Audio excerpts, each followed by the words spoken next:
El link que pasaron por, ¿Y cuál es? no sé, que pasaron por WhatsApp.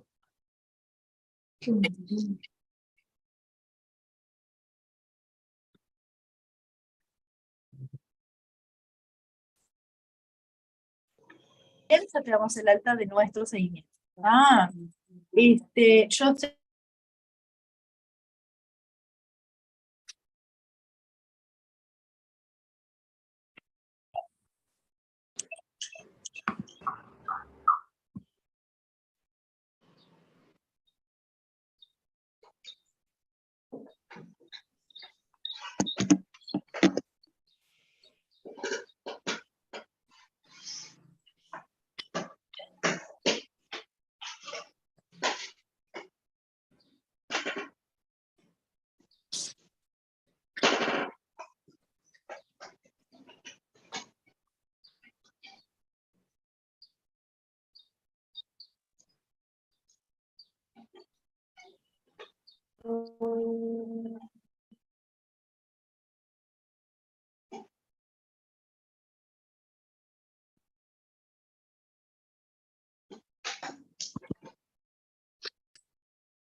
Buen día para todos. ¿Se me escucha bien?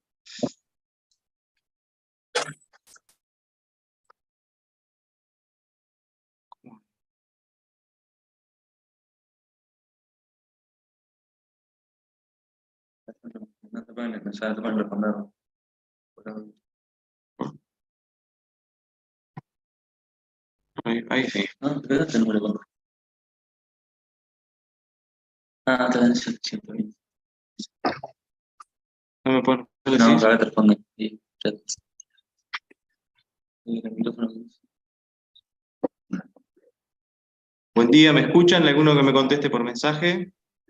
Buen día, se escucha. Perfecto, muchas gracias. Y la pantalla la ven bien, ¿verdad? No, la pantalla no se ve. No se ve. Perfecto.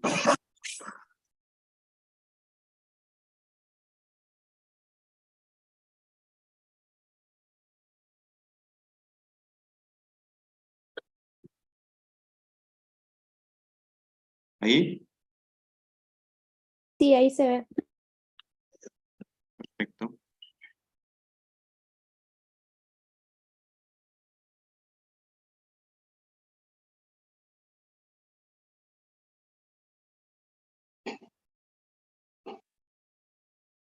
Bueno, antes que nada les pido que me disculpen la demora. Tuvimos unos problemas técnicos, pero por suerte se pudieron solucionar. Bueno, vamos a hablar entonces acerca de la patología quirúrgica de la glándula tiroides, que básicamente son los bocios y los nódulos tiroideos y la patología oncológica. Ustedes saben que, como siempre en cirugía, algo de anatomía vamos a tener que ver. Y sobre todo topografiar la glándula tiroides, ¿no? La glándula tiroides, como ustedes ya saben, se ubica a nivel del cuello, de la región cervical. Y para tener idea, cuando hay una patología tumoral de esta glándula, tenemos que tener en cuenta los reperes de la anatomía de esta glándula. Se encuentra en la región anterior del cuello y ustedes la van a topografiar por encima del manubrio esternal, por debajo del hueso hioides y entre los dos músculos esternocleidomastoideos. ¿Sí? Tiene una topografía cercana. ¿Sí? Tiene una topografía por delante de la laringe y de la tráquea y tiene relaciones con estructuras muy importantes, sobre todo el nervio laríngeo recurrente y cuatro glándulas a dos lados cada una de las paratiroides. Están por detrás de la glándula tiroidea. que se ven en la figura que ustedes tienen a la derecha. Y después también está, que debemos recordarlo, el nervio laríngeo superior, que ahora vamos a ver qué músculo de la laringe inerva. Esta topografía a nivel del cuello nos hace tener en cuenta después cuando podamos analizar la semiología de esta glándula, que va a tener algunas connotaciones que vamos a detallar más adelante. Bueno, la irrigación, y en esto voy a ser bien breve. La irrigación de la glándula se da por los pedículos arteriales, la arteria tiroidea superior, que es una rama de la carótida externa, que la ven en la imagen, la arteria tiroidea inferior, que es del tronco tiro-bicérvico escapular, y la arteria tiroidea ima, que esta puede venir del tronco brachiocefálico o directamente del callado de la aorta. La irrigación venosa viene a través de la vena tiroidea superior y va a la yugular o a la tirolinguofacial. Y la vena tiroidea media, que va directamente a la vena yugular, y la vena tiroidea inferior, que va al tronco brachiocefálico venoso, estamos hablando. Y esto es importante porque nosotros siempre en cirugía estos pedículos son necesarios conocerlos para poder realizar la tiroidectomía, ya sea una lobectomía o una tiroidectomía total. Los nervios, como los dijimos anteriormente, de los más importantes es el nervio laríngeo inferior o nervio recurrente. Permite abducir las cuerdas vocales, permite la movilidad de las cuerdas vocales. Y estas son importantes tanto para la fonación como para la respiración. Es necesario que estas se mantengan abiertas para poder respirar y se tengan movilidad para poder hablar correctamente. El nervio laríngeo inferior inerva todos los músculos de la laringe, excepto el cricotiroideo, que es inervado por el nervio laríngeo superior. La lesión de este nervio, que vamos a verlo después como una complicación de la cirugía, provoca la disfonía, ¿ah? Y además de eso, el cierre de las cuerdas vocales, que puede provocar una asfixia, porque esas cuerdas no se mueven, no se abren y no puede entrar ahí. El nervio laríngeo superior, que solamente inerva este músculo cricotiroideo, la alteración que da es sobre todo una alteración a nivel de la voz, da una fonastenia, un cansancio de la voz. A medida que el paciente que tiene una lesión de este nervio comienza a hablar, la voz se le va apagando, va disminuyendo su tono. Pero no más que eso. Y bueno, como ustedes saben, los nervios laringio recurrentes se llama así porque va al tórax y después sube nuevamente a nivel del cuello, ¿ah? El del lado derecho pasa por debajo del tronco brachiocefálico y en el lado izquierdo pasa por debajo del callado de la aorta y vuelve a ascender cercano a la tráquea y al esófago, hasta inervar los cuerdas Profe, vocales. ¿Sí? disculpe, pero ¿puede silenciar a las personas que tienen el micrófono prendido? Porque se escucha barullo de atrás y se desconcentra la clase. A ver, si ustedes me dicen cómo hago eso, yo lo hago. A ver.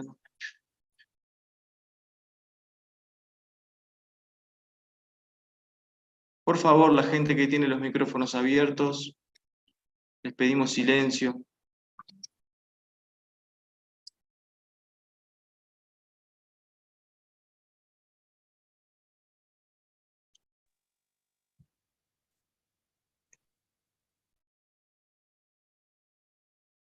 Bueno.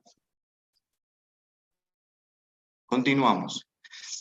Entonces, ¿qué tenemos que tener en cuenta cuando hablamos de cirugía tiroidea? Que la glándula se encuentra cercano a estructuras importantes, como son el nervio laríngeo recurrente y las 4 glándulas paratiroides, ¿tá? Que son estructuras pequeñas que debemos tener en cuenta a la hora de la cirugía.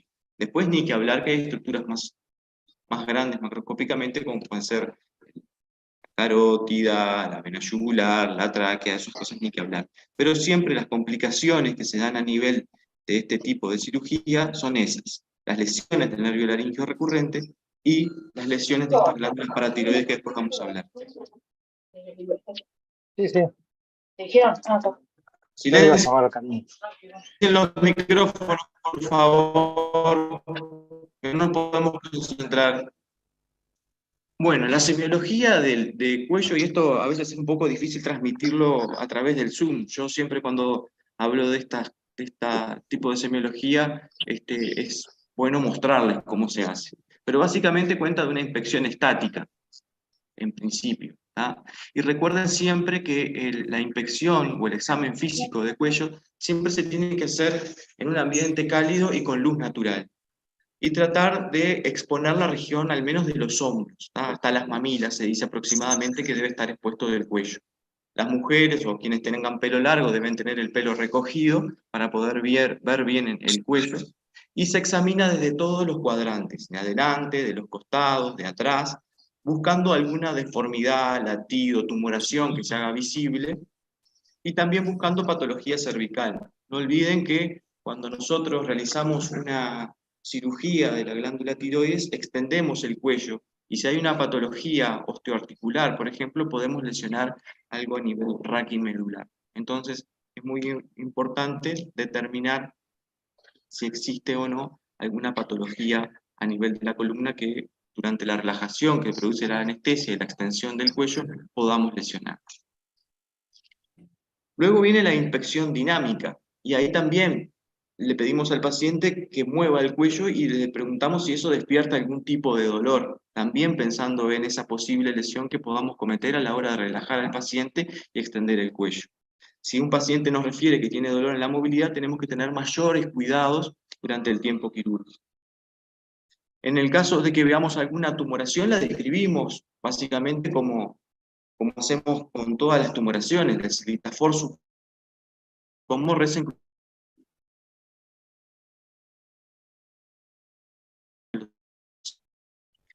Y acá es muy importante lo que dijimos al principio, tener en cuenta la anámicos. Cuando nosotros sospechamos que hay una lesión a nivel de la glándula tiroides, lo primero que tenemos que pensar es si esa topografía de esa lesión se encuentra ubicada en esos márgenes. Y recuerden siempre que dijimos que está por debajo del hueso hioides, por encima del manubrio esternal, y entre los dos esternocleidos mastoideos, ¿no? Y otra particularidad que tiene que estar por debajo de los planos musculares, tanto sea del esternocleidomastoideo como de los infraioideos. Entonces, cuando nosotros hacemos contraer estos músculos, esa tumoración va a disminuir de tamaño. Y eso nos habla más de que esa posible tumoración se encuentre a nivel de la logia tiroidea. Otra maniobra para orientarnos a que se encuentra cerca, que pertenece a la tiroides, es la maniobra de la deglución. Cuando ustedes le piden al paciente que trague, se trata de una tumoración tiroidea, esa tumoración va a ser solidaria con la deglución, o sea, va a ascender y descender. ¿Ah? Y después existe otra maniobra que se llama la maniobra de Marañón-Pemberton. La maniobra de Marañón-Pemberton lo que permite es que cuando hay unas tumoraciones que pasan por el hueco torácico superior, al ser una logia inextensible porque es óseo, cuando ustedes levantan las manos, que es la maniobra, por ejemplo, cuando van a sacar un libro que esté alto en la biblioteca, colgar ropa, alguna maniobra que necesiten levantar bien los brazos, eso obstruye o disminuye el tamaño del orificio superior del tórax, y hace que si la glándula tiroides está aumentada de tamaño y está sumergida, o sea, se mete adentro del tórax, que habla de un bocio plongeant, que vamos a ver un poquito qué es, eso genera una rubicundez a nivel de la cara, genera asfixia, genera circulación colateral, producto de que ese hueco torácico superior obstruye y aprieta el bocio, se sumerge y genera compresión de todos los órganos que pasan a través del cuello, yugular, vía aérea respiratoria, entonces produce esa sensación de asfixia, esa rubicundez facial. ¿Se entiende todo eso? Luego, la palpación estática. Existe lo que se llama la maniobra de Deckerbein, que es la maniobra tal vez más conocida para la exploración del cuello, en el cual el examinador se coloca por detrás del paciente y apoya los dedos pulgares a nivel de la séptima vértebra cervical aproximadamente, y con eso nos permite identificar mediante los otros 4 dedos la glándula tiroides o alguna otra patología que se encuentra allí. Por ejemplo, análisis de adenopatías o algún otro tipo de lesión.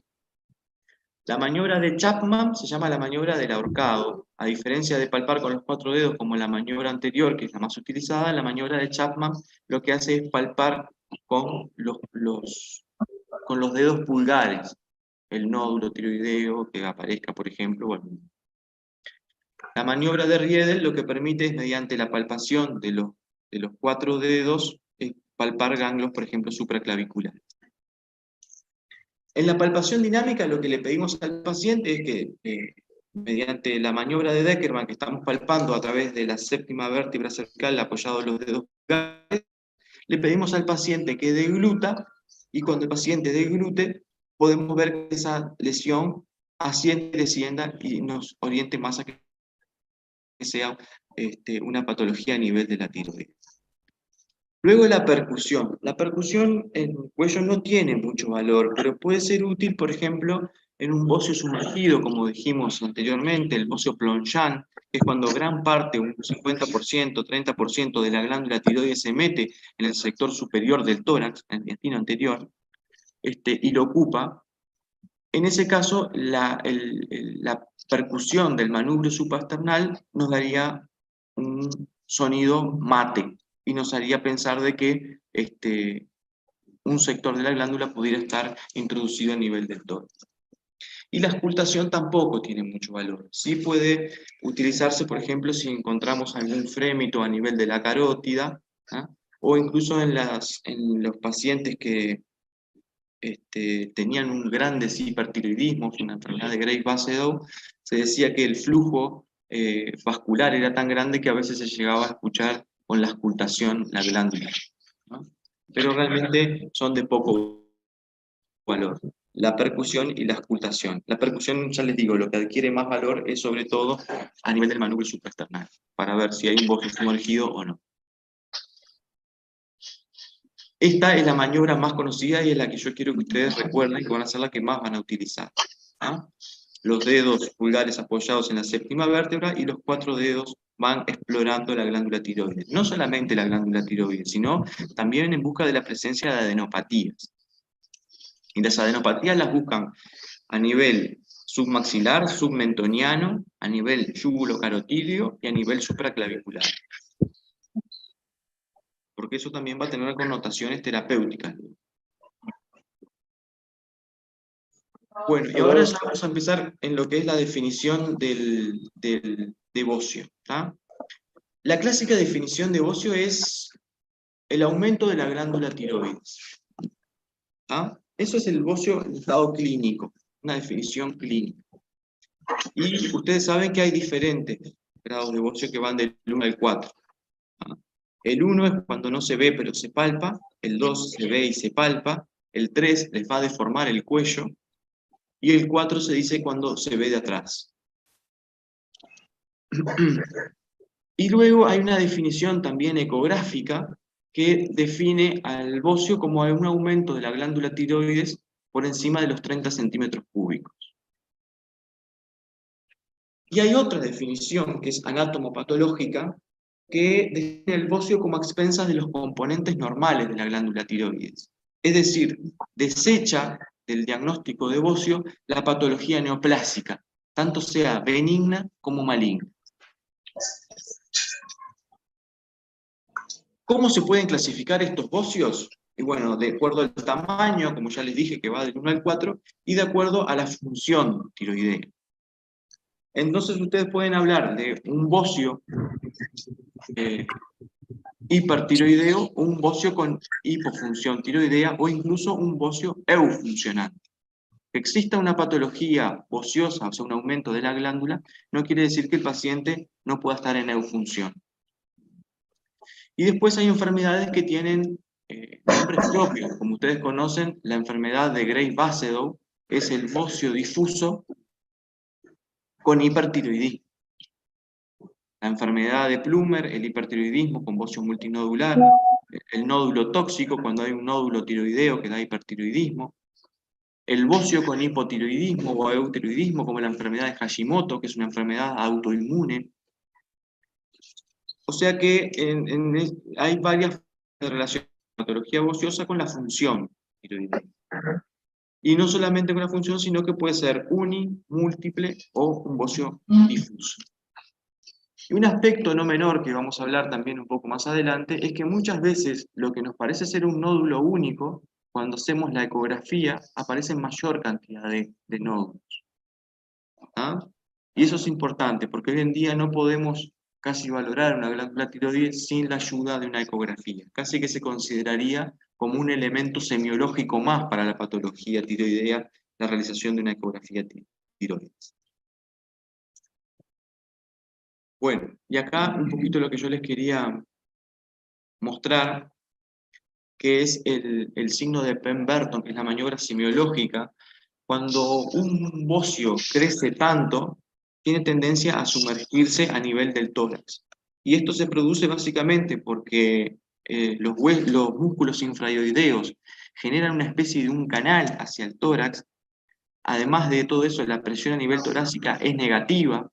La incidencia de la gravedad hace que el bocio crezca y tienda a introducirse hacia el orificio superior del tórax, ¿no?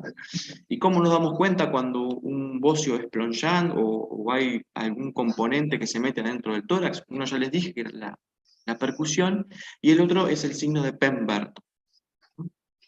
Y acá ustedes ven el paciente que está normal en la imagen de la izquierda, y a la derecha, al elevar los brazos, el paciente a nivel facial le pone la cara con una rubicundez que se llama plétora facial, puede empezar con una disnea, pueden evidenciar circulaciones colateral, y bueno, y el signo más, o sea, lo más grave, que pueden llegar incluso al 5. ¿Ah? Es muy importante que cuando ustedes hagan esta maniobra no lleguen a ese nivel. Si ya ven que el paciente empieza con disnea, ya ven la apertura venosa, ya tienen la confirmación de signo de Pemberton, de Marañón Pemberton positivo, y no es necesario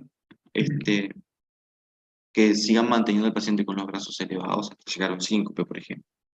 Otro aspecto muy importante que no se ve en la imagen esta que yo les muestro a la derecha, es que cuando al paciente le pidan que eleve los brazos, los codos del paciente deben estar en contacto con las orejas, o los brazos deben estar en contacto con las orejas.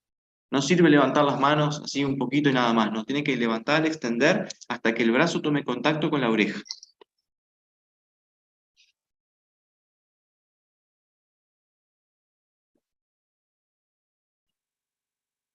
¿Cómo valoramos un paciente que tenga una patología bociosa?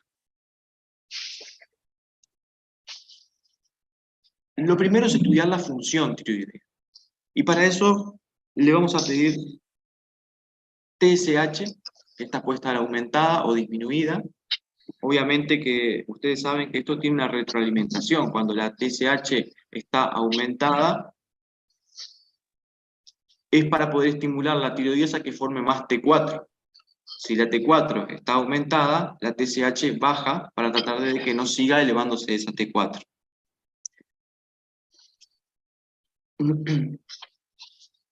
Y dentro de los estudios que más nos importa al cirujano es la ecografía tiroidea.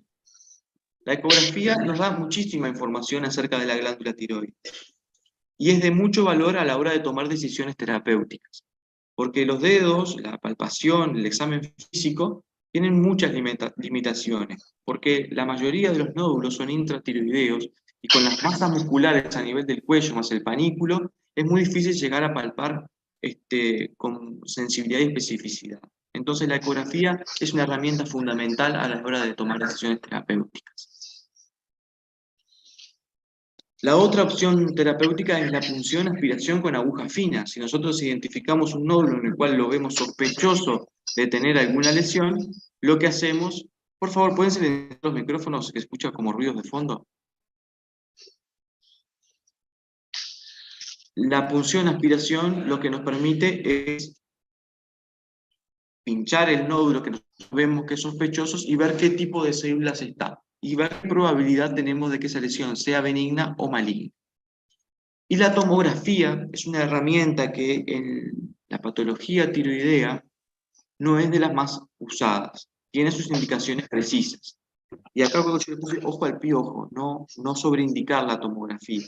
La tomografía es un estudio que en tiroides se pide en la minoría de los casos. ¿Y cuándo la pedimos? Cuando tenemos una gran masa bociosa, no tenemos una gran masa tiroidea, en el caso, por ejemplo, de un bocio plongeant, que tiene una prolongación intratorácica, en el caso que vemos múltiples adenopatías, no porque la ecografía no nos permita ver esas adenopatías, sino porque hay sectores en que la ecografía no ve bien, por ejemplo el mediastino o detrás del hueso, entonces es necesario tener una tomografía para poder ver si hay lesiones ganglionares más allá de lo que la ecografía nos puede evidenciar.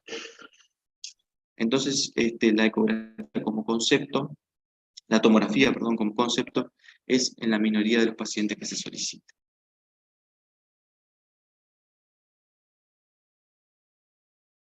Bueno, otro tipo de lesiones, además de los bocios, son los nódulos tiroideos. Y estos nódulos tiroideos, que yo les dije que a veces pueden parecer como solitarios en un examen físico, a la hora de hacer una ecografía aparecen muchos más. Entonces, la definición de nódulo tiroideo tiene más que ver con una connotación radiológica, ecográfica, más que con la palpación. O sea, las cosas en medicina son escalonadas. Yo puedo decir que el paciente tiene un nódulo tiroideo solitario, pero no lo voy no lo voy a poder valorar bien hasta no tener una ecografía que realmente me confirme que ese nódulo tiroideo no hay existencia de otros nódulos tiroideos más pequeños. Se dice que la sensibilidad de la palpación llega hasta 1 centímetro. Y la de la ecografía anda por los 2 o 3 milímetros. Así que imagínense cuánto nos aporta la ecografía al examen. Entonces el nódulo tiroideo se define como una lesión radiológicamente distinta al parénquima tiroideo circundante. Un concepto muy importante es que este nódulo tiroideo no presume acerca de la naturaleza de la lesión. Esto quiere decir, si bien un nódulo tiroideo que está solo tiene mayor probabilidad de ser maligno, la mayoría de estos nódulos tiroideos, por más que sean solitarios, son benignos.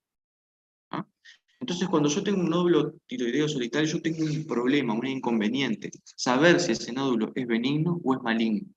Y yo ahí tengo que ver muchas características de la ecografía y de la punción eventual de ese nódulo con el tipo de células que tiene para poder definir si es benigno o maligno. ¿No? Y a veces ni siquiera puedo llegar a una conclusión. A veces tenemos que operar al paciente para tener diagnóstico de la lesión. Y ahora vamos a ver por qué. Entonces, si estos nódulos tiroideos tienen una connotación distinta a lo que es el bocio, justamente porque en su etiología uno puede pensar de que estas lesiones tengan mayor probabilidad de ser malignas, pero recuerden siempre que estas lesiones, la mayoría de ellas son benignas. Aproximadamente entre un 20 o un 30% cuando son lesiones tiroideas solitarias verdaderas son malignas y el resto son benignas. También depende un poco de los antecedentes personales del paciente, si tiene algunas patologías, por ejemplo, asociadas al MEN, que tiene mayor probabilidad de ser maligna, si recibió radiación en el cuello, de la zona geográfica en la cual el paciente provenga. Por ejemplo, en los déficits de yodo puede ser mayor la incidencia de displasia.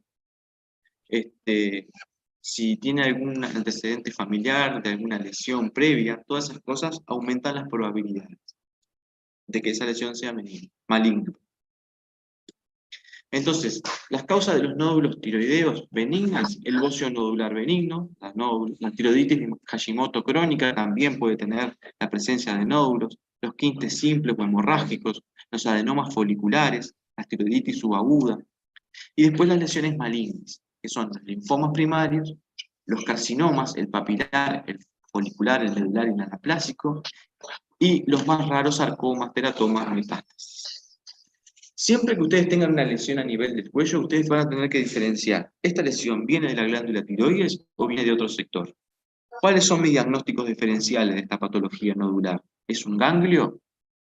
¿Es un quiste tirogloso? ¿Es un quiste lateral de cuello? Entonces para eso me voy a las maniobras semiológicas que ya dijimos, dónde se encuentra topografiado, está en la logia tiroidea, si es solidaria con la deglución.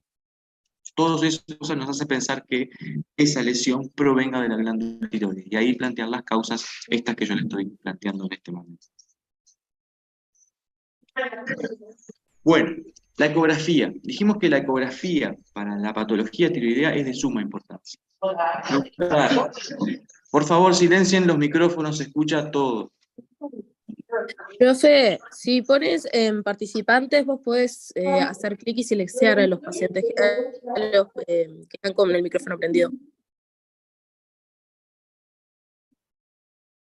Estoy haciendo eso, pero es como...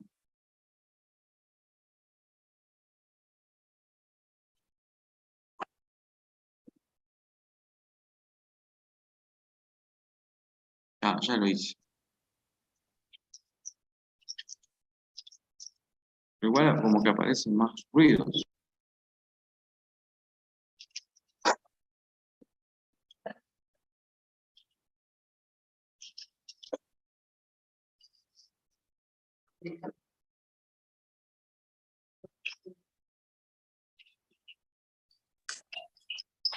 Acá encontré varios.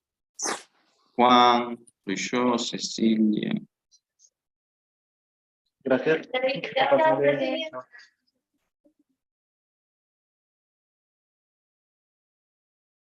Bueno, ahora parece que sí.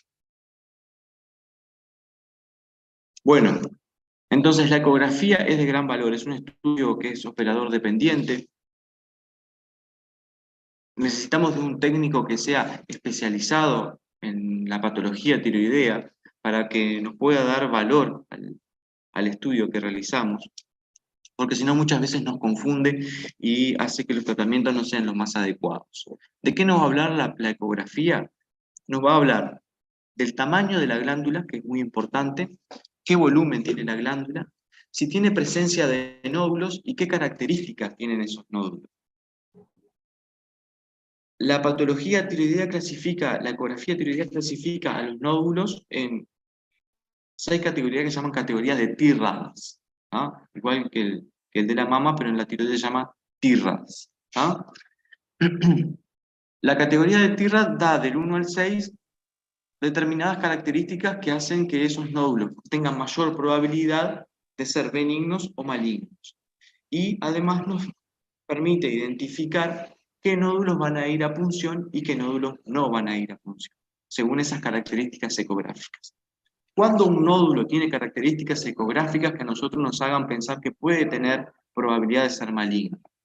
Uno de los aspectos más importantes a tener en cuenta es el tamaño de la lesión.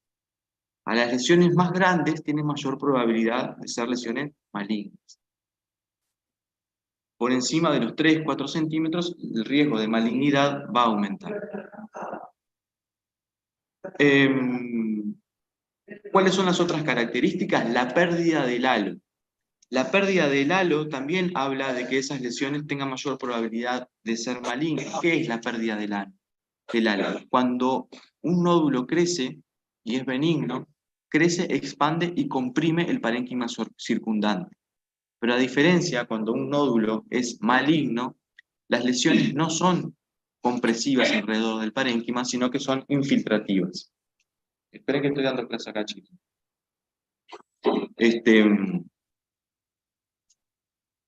Otros factores a tener en cuenta es la presencia de vascularización. Si la vascularización es central y periférica, también habla de un riesgo aumentado de ser lesiones malignas. Y la presencia de microcalcificaciones. Las microcalcificaciones aumentan el riesgo de que esas lesiones sean malignas y no benignas. Cuando un nódulo es clasificado con un TIRAD por encima de 3, 4, 5, ya esos pacientes, al tener alta probabilidad de ser lesiones malignas, requieren de una punción de esos nódulos para poder tener algún elemento más, y no solamente imagenológico, de definir si ese paciente va a tener que ir a una cirugía, tanto sea para diagnóstico o para tratamiento. Entonces, ¿qué es lo que hacemos? Esos nódulos que dan TIRAD 3, 4 o 5, lo que hacemos es ir a la punción. Y ustedes saben que una de las características más particulares del cáncer tiroideo es que son lesiones que, si alguien, dicen por ahí que si alguien desearía tener un cáncer, elegiría el cáncer de tiroides. Y esto es debido a que la mayoría de estas lesiones tienen un carácter bastante benigno. Y esto se basa sobre todo en que las células son muy parecidas, aunque sean neoplásicas y malignas, a la célula normal. Entonces, para poder definir la malignidad de estas lesiones, con el PAF, cuando son tumores diferenciados de tiroides, no puede ser determinada. Porque nosotros, para diferenciar si es una lesión un carcinoma diferenciado de tiroides papilar o folicular, necesitamos ver angioinvasión o invasión de la cápsula. Y esas cosas no pueden verse la mayoría de las veces por función con aguja fina.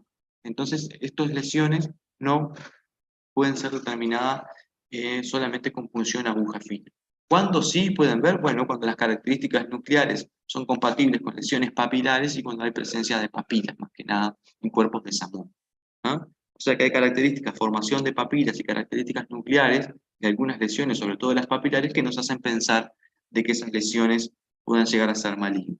Pero la confirmación definitiva siempre va a ser anatomopatológica. La tomografía, como ya les dije, muy poco valor en la patología tiroidea, solamente en las grandes masas de bocio y cuando hay presencia de múltiples adenopatías. Y el centellograma lo que nos permite es identificar, por ejemplo, la presencia de un bocio tóxico o un nódulo tóxico, qué sector es el que está hiperfuncionando. Determina, por ejemplo, si hay un nódulo solo que está hiperfuncionando, si hay más de un nódulo que está dando hiperfunción. O sea que básicamente se solicita cuando hay un nódulo tiroideo, cuando hay un bocio multinodular y asociado a una hiperfunción.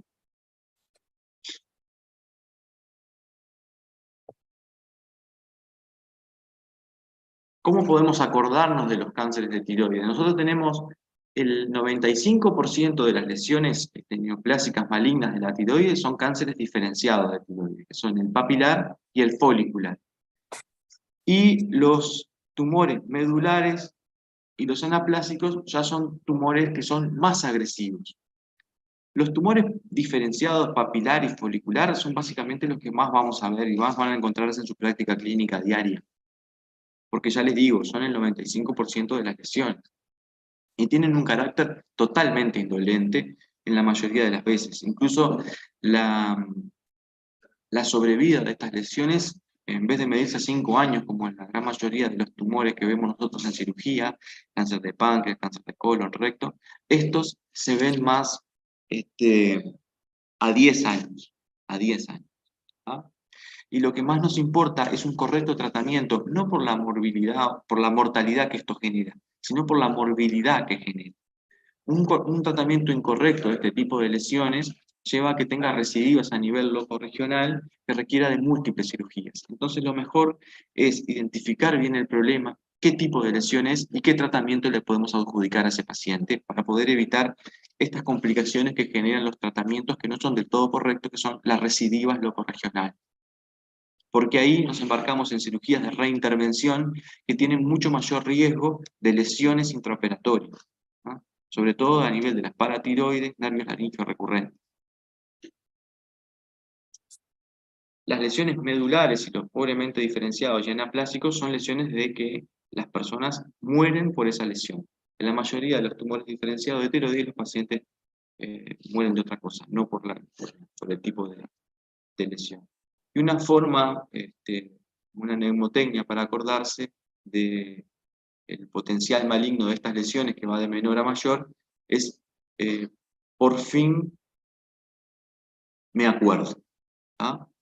Si ustedes se acuerdan de eso, por fin me acuerdo, saben que la P es de papilar, la F de folicular, la M de medular y el anaplásico como último, como más agresivo. ¿Ah? Esto ordena en un orden de frecuencia de las lesiones y de malignidad de las lesiones, de menos a más. El papilar es el más frecuente y el menos agresivo, y el anaplásico es el menos frecuente y el más agresivo. ¿Sí?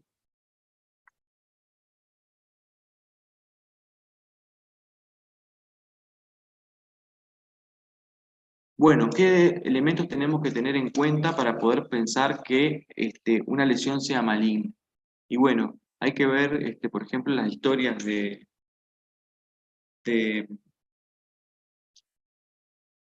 antecedentes de irradiación de cabeza y cuello. Esto se vio mucho en el accidente de Chernobyl, sobre todo afectaba más a los niños, la radiación se asoció mucho al cáncer de tiroides. Que tengan una historia familiar de carcinoma papilar, medular de tiroides, sobre todo asociado a MEN2, que son neoplásicas neoplasia endocrina múltiple, que tiene asociado muchos otros tipos de tumores a nivel pancreático. La agresividad también se ve en aquellos pacientes que tienen menos de 20 años, más de 70 años, cuando tienen nódulo tiroideo tienen más probabilidades de ser maligno, ¿no? El sexo masculino también tiene más probabilidades, a pesar de que la patología tiroidea es más frecuente en la mujer, la presencia de adenopatías cervicales, un nódulo duro que no se mueve, adherido a los planos profundos, incluso a nivel de la piel, ese también nos habla de malignidad, que haya tenido un crecimiento rápido en el correr de semanas o meses, y sobre todo los síntomas compresivos. Los síntomas compresivos son disfagia, disnea. Cuando hay esas patologías, ustedes tienen que pensar de que puede tratarse de una patología maligna. Ya les digo que los grandes bocios, esas grandes masas que ustedes van a ver, por ejemplo los que vimos al principio en la presentación, esos bocios no van a tener ni disfagia y generalmente no van a tener ninguna alteración a nivel de la voz. Si hay alguna alteración de la voz, se tiene que ver sobre todo asociado a patología maligna, no al crecimiento. Estos bocios comprimen, pero no van a infiltrar ni los nervios, ni la tráquea, ni el esófago. La parálisis de las cuerdas vocales también se asocia a la malignidad, y aquellos son nódulos únicos mayores a 4 centímetros. Y un poco para resumir lo que les hablé de la ecografía. La ecografía, la hipogenicidad de las lesiones, la presencia de microcalcificaciones, los nódulos quísticos o parcialmente quísticos, a diferencia de otras lesiones quísticas del cuerpo del ser humano, estas lesiones que sea quística no descarta la malignidad. La presencia de bordes irregulares. Estoy dando una clase, ¿qué creen? Bordes irregulares, invasión del parénquima tiroideo, cuando las células aparecen más altas que anchas, la vascularización intranodal. Todas esas cosas nos hace pensar de que ese nódulo tenga características de ser maligno. Y acá está la clasificación que yo les hablé. El ecografista, cuando nos hace una clasificación de acuerdo a esas características ecográficas, va del TIRAD 1 al TIRAD 6. El TIRAD 1 cuando la glándula de tiroides es normal, o sea, no hay presencia de nódulos, el tamaño y el volumen es normal. El TIRAD 2 habla de una glándula benigna, o sea que no tiene casi probabilidad de que tenga nada maligno.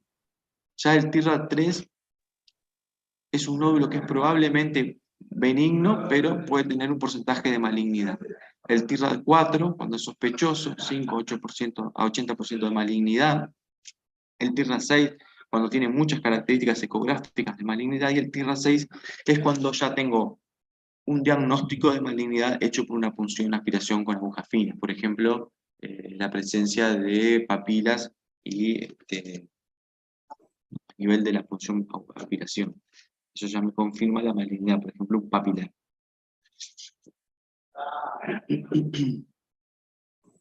Y después también, la otra categoría que yo les decía era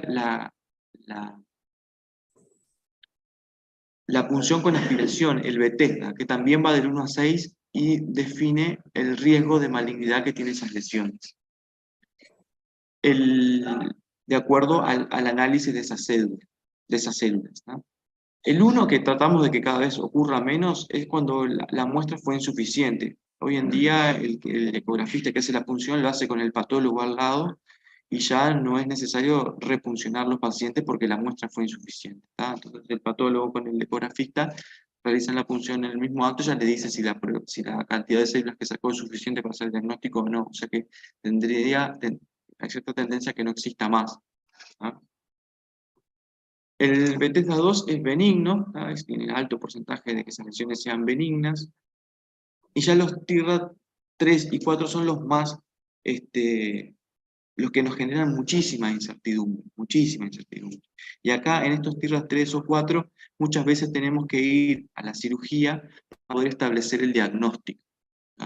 Para ver eso que yo les comentaba, que para establecer la malignidad en estos pacientes con lesiones foliculares sobre todo, requerimos que haya una angioinvasión, esa invasión de los vasos por los folículos tiroideos, o la presencia de una invasión a nivel de la cápsula tiroidea, para poder confirmar la malignidad. Y ya los TIRAD 5 son sospechosos de malignidad y el TIRAD 6 confirmó, que los que puede confirmar son en los papilares, en los medulares o en el linfoma, ¿no? con los anaplásicos, cuando las características celulares son tan grandes que permiten mediante células distinguir si se trata de unas lesiones malignas o no.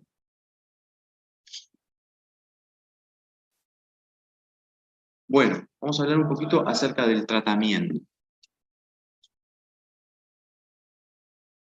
El tratamiento, como toda patología y más la quirúrgica, va a ser individualizado. Antes había una receta sola para los tratamientos, por ejemplo, del cáncer de tiroides, que era resección de la glándula, vaciamiento ganglionar, suprimir la TSH y el yodo radioactivo. A todos los pacientes se les hacía exactamente lo mismo. Pero hoy en día eso se trató de ser cada vez más individualizado. Las opciones de tratamiento van a ser la lobectomía, las lobectomías, que es la resección del lóbulo más el istmo, o la tiroidectomía total. Y a esto se le puede asociar un vaciamiento ganglionar que puede ser central o lateral. Para el tratamiento del bocio, la opción terapéutica quirúrgica es la tiroidectomía total. Yo no puedo tratar una patología bociosa multinodular o, por ejemplo, una enfermedad de Graves-Basedow que requiere un tratamiento quirúrgico en forma parcial. No le puedo hacer una lobectomía, no le puedo dejar la mitad de la glándula afectada. Entonces, para esos tratamientos, la mayoría de las veces se realiza un tratamiento con tiroidectomía total. Ahora, ¿qué pasa con la patología oncológica? Yo les dije que muchas veces la cirugía se iba para poder establecer el diagnóstico.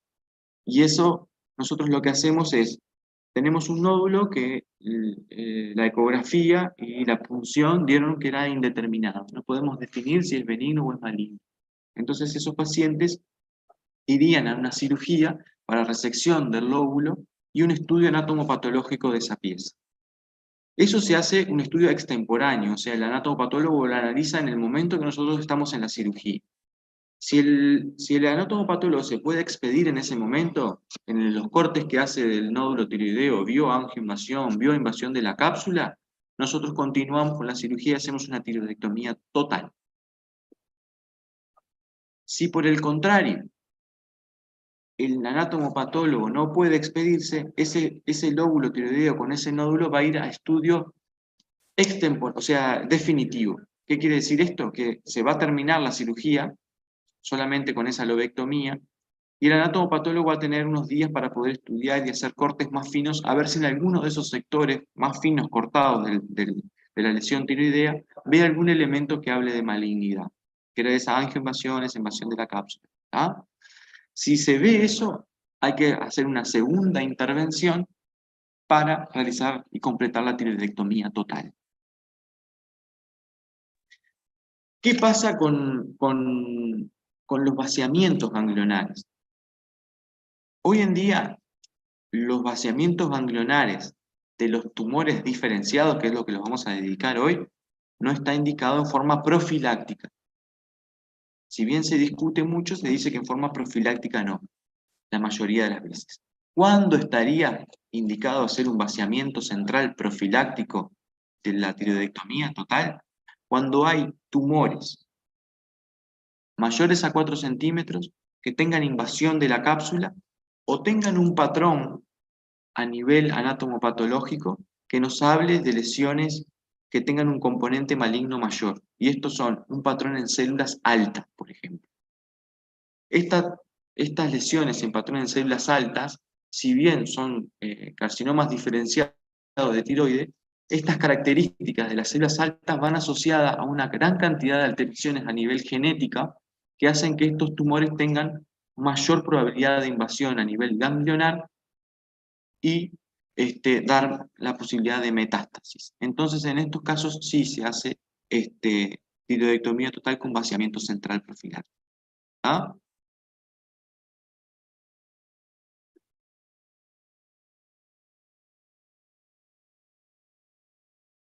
Obviamente que estas lesiones, estos vaciamientos, son discutidos. ¿Ah? Hay algunos que están a favor y otros que están en contra.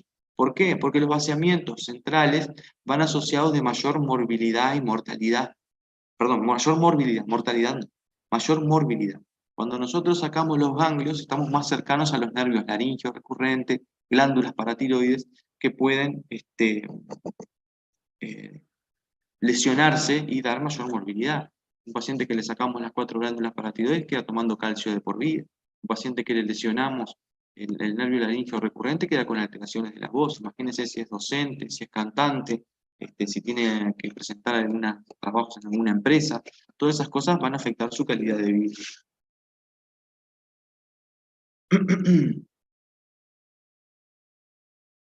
¿Cuáles son los abordajes para poder llegar a la glándula? Bueno, la mayoría de estos abordajes son a nivel de la piel con la incisión que se llama incisión de Kocher, o incisión de Kocher, que es esa incisión transversal a nivel del cuello que muestra la imagen de la izquierda.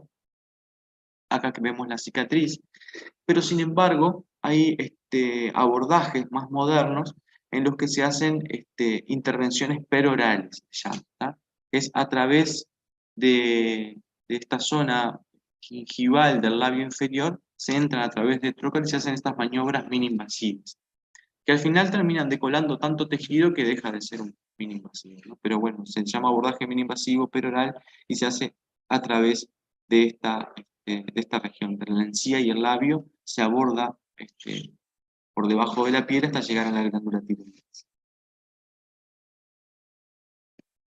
¿Qué otros tratamientos pueden ser utilizados? El yodo radioactivo. Lo que hace el yodo radioactivo es unir yodo a las hormonas, y esto hace que vaya directamente a la glándula y la termine destruyendo. Después existen otras características como la ablación con radiofrecuencia, que lo que hace es identificar un nódulo tiroideo y destruirlo. Esto sirve sobre todo para pacientes que actualmente están en discusión, porque si uno no puede confirmar la patología maligna porque no pudo sacar el nódulo, no pudo ser estudiado. Entonces, estos tratamientos están medios en revisión actualmente. Y el seguimiento activo. El seguimiento activo o la vigilancia activa se utiliza sobre todo para aquellas lesiones menores a 1 centímetro que tienen características de malignidad. Con el advenimiento de la ecografía, cada vez se identificaron lesiones más pequeñas. Entonces eso hizo que lesiones menores a 1 centímetro sean puncionadas para ver si son benignas o malignas. Y se las puncionaba y muchas de ellas daban que eran patologías malignas. Pero en Corea, en China y en Japón esos pacientes se fueron a estudiar y como tenían gran cantidad de casos, lo que veían era que muchas de esas lesiones menores a 1 centímetro, por más que tuvieran características malignas en la punción, no avanzaban, no crecían, incluso muchas de ellas retrocedían en su tamaño. Solamente aproximadamente un 20%, 15% de esas lesiones, que son microcarcinomas, avanzan hasta lesiones más grandes, mayores a los 2 centímetros, 3 centímetros, 4 centímetros. Pero muchas quedan en su tamaño, no crecen y no tienen mayor implicancias terapéuticas. Entonces vieron que podían realizar un tratamiento que se llamaba vigilancia activa, que era vigilar a esos pacientes mediante ecografía a ver si aumentaban de tamaño o no. Y si no aumentaban de tamaño, esos pacientes podían ser vigilados sin cirugía a pesar de tener una patología oncológica. Pero también existe lo que se llama cancerofobia, que son los pacientes que saben que tienen una lesión oncológica y no pueden convivir con eso. Y bueno, eso interfiere con sus tareas habituales, tienen varias consultas médicas que hacen imposible su vida diaria, y muchas veces se accede a la cirugía para tratar estos nódulos y sacarlos. Que eso solamente por ser un nódulo menor de 1 centímetro, con la lobectomía alcanzaría.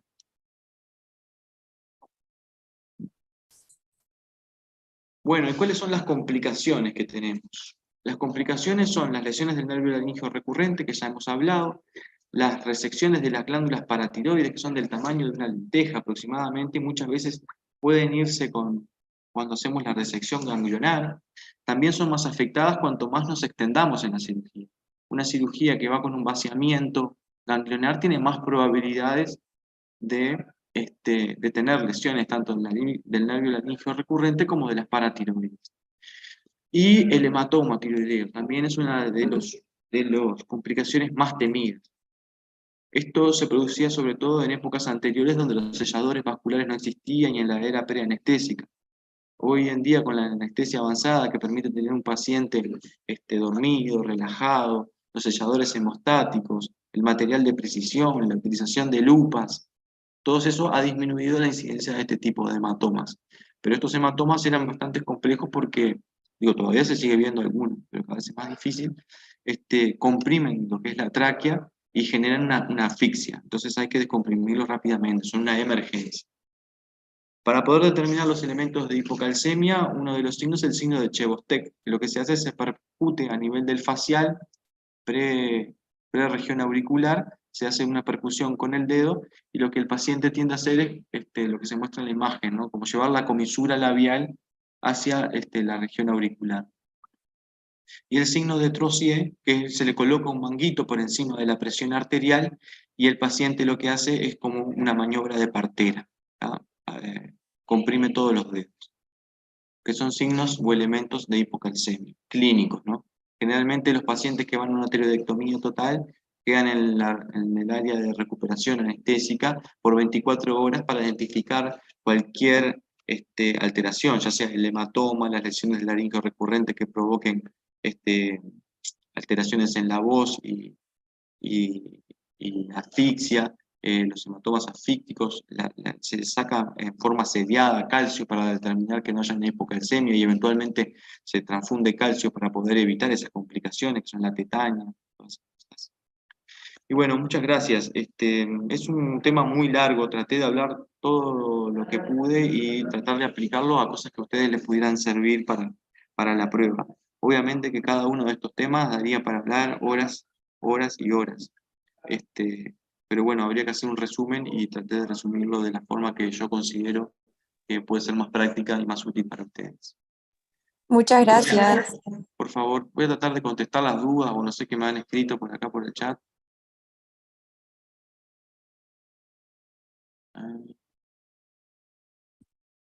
En el nervio laríngeo superior no hay riesgo de afectación. ¿Por qué es más grave? No sé si entiendo bien la pregunta, pero el nervio laríngeo superior inerva menos músculos, inerva solamente un músculo de la laringe. Entonces las afectaciones que ese nervio produce cuando es lesionado es muy poca. La mayoría de las lesiones graves se ven cuando hay afectación del nervio laríngeo recurrente, que es el que inerva la mayor cantidad de los músculos que hacen mover las cuerdas vocales. Por eso es más grave la lesión del nervio laríngeo recurrente.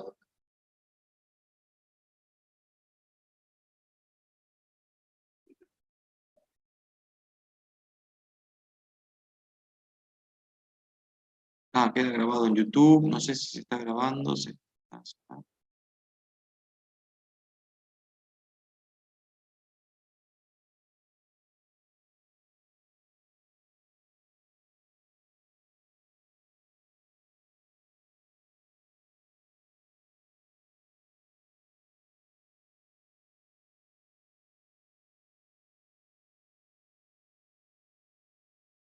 Bueno, la mayoría se quejan por el Zoom, que quedó prendido el micrófono. No sé si alguien tiene alguna duda. TIRA 13 biopsia. Bueno, son discutidos, ¿no?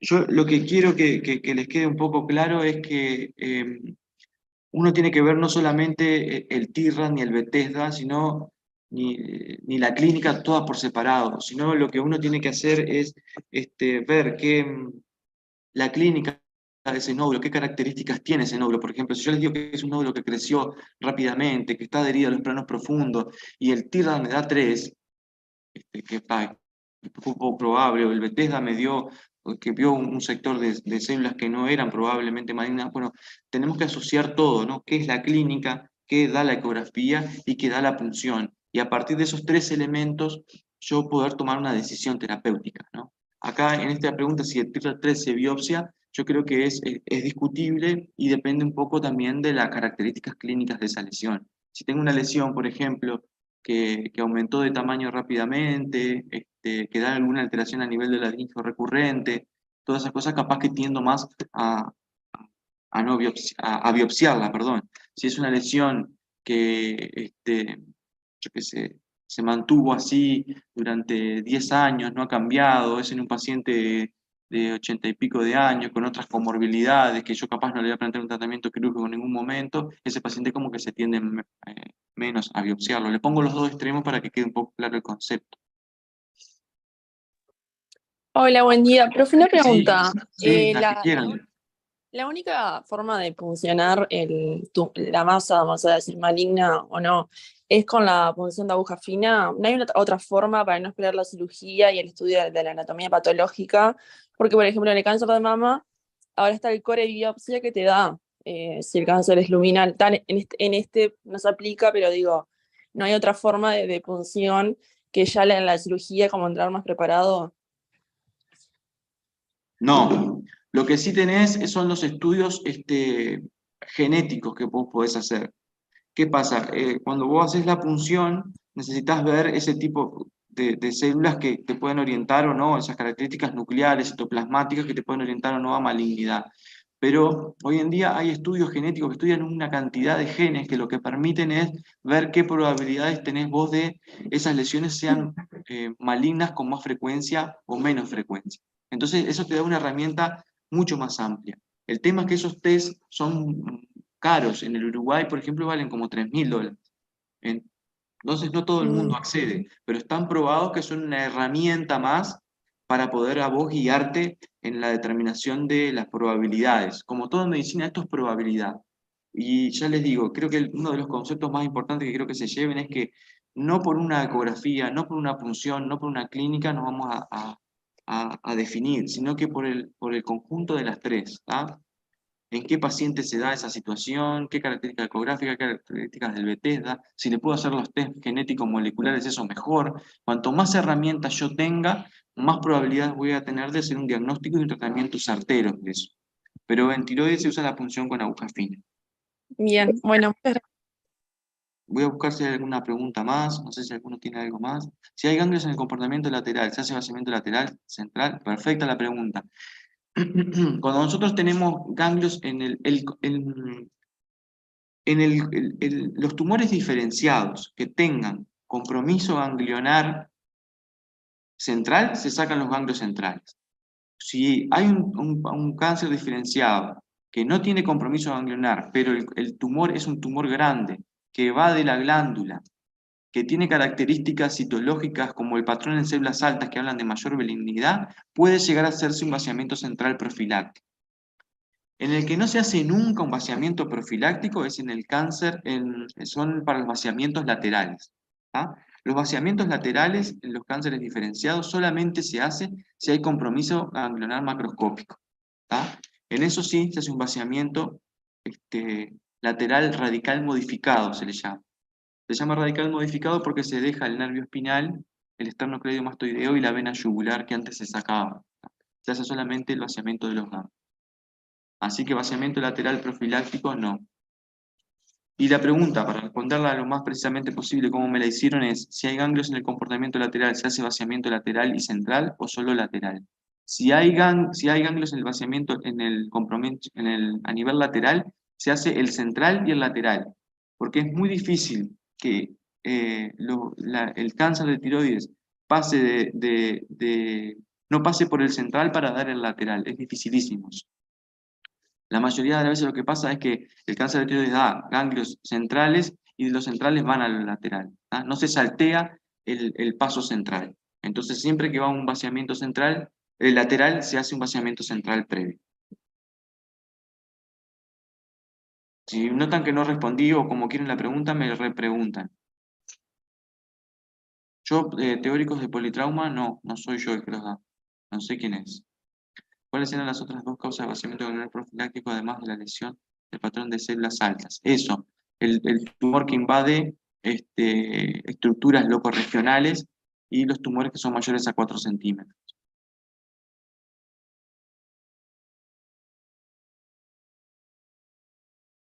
Se responden entre ustedes, muy bien. ¿Solo los diferenciados llevan tratamiento con T4 posterior? No. Esto me imagino que debe ser con yodo radioactivo. Los tumores diferenciados que se hacen vaciamientos centrales o tienen algunas características como tumores grandes, a ese tratamiento se le asocia un tratamiento con yodo radioactivo, que lo que hace es destruir la glándula tiroides capta ese yodo porque sigue teniendo función, o sea, la glándula tiroides no, porque ya la sacamos. Las células tiroideas, eventualmente tumorales que quedaron, que no fueron pasibles de resección por cirugía, esas micrometástasis que podría llegar a haber, o ya se sabe que están, captan ese yodo porque son bien diferenciadas, entonces captan el yodo igual. Los tumores que tienen mayor diferenciación, por ejemplo el medular, incluso bueno, los anaplásicos nada, pero ya no captan el yodo ese, entonces no pueden ser pasibles de tratamiento con yodo radioactivo. Entonces, para responder un poco la pregunta, el tratamiento complementario de los tumores diferenciados de tiroides pueden llegar a tener que realizarse una terapia con yodo radioactivo. Creo que va por ese lado la pregunta, complementario.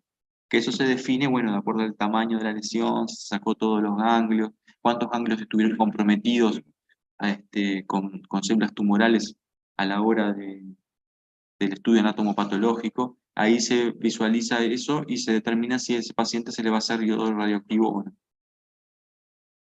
Dijiste que se puede hacer diagnóstico papilar, medular, anaplásico con PAF. ¿Cuáles serían las características diagnósticas de los anaplásicos en la PAF? Bueno, en la PAF lo que tienen que ver son muchas alteraciones a nivel nuclear y citoplasmáticas que se alejen de lo que es la célula folicular normal. Yo no soy anatomopatológico, no les podría decir exactamente qué características, no me quiero meter en un tema que no es mío, pero cuando se sospecha una lesión anaplásica, la célula es tan distinta a lo normal que puede realizarse el diagnóstico mediante este estudio. A diferencia de los foliculares, que las células son muy parecidas, entonces no podemos determinar qué características hay para poder determinar la malignidad.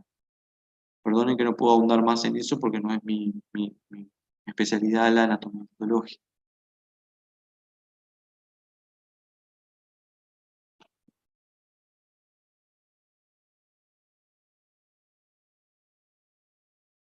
Una consulta, entonces, frente a un nódulo sospechoso inicialmente PAF, pudiendo ser diagnóstico de papilar, de los demás el diagnóstico se va a definir de manera histopatológica.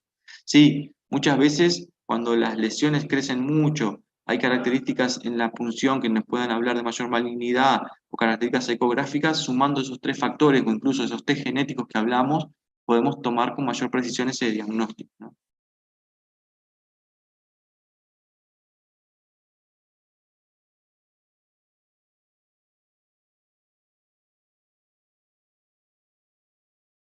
Una consulta, entonces, frente a un nódulo sospechoso inicialmente la PAF, pudiendo ser diagnóstico de papilar de los demás.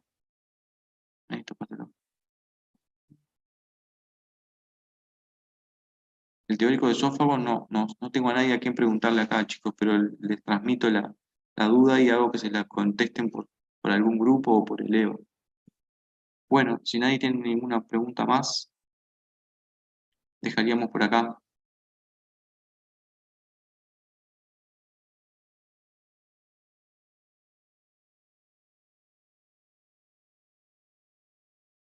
¿No hay más dudas? Bueno, les agradezco el haber compartido esta mañana conmigo. Que tengan buen día. Hasta luego. Gracias.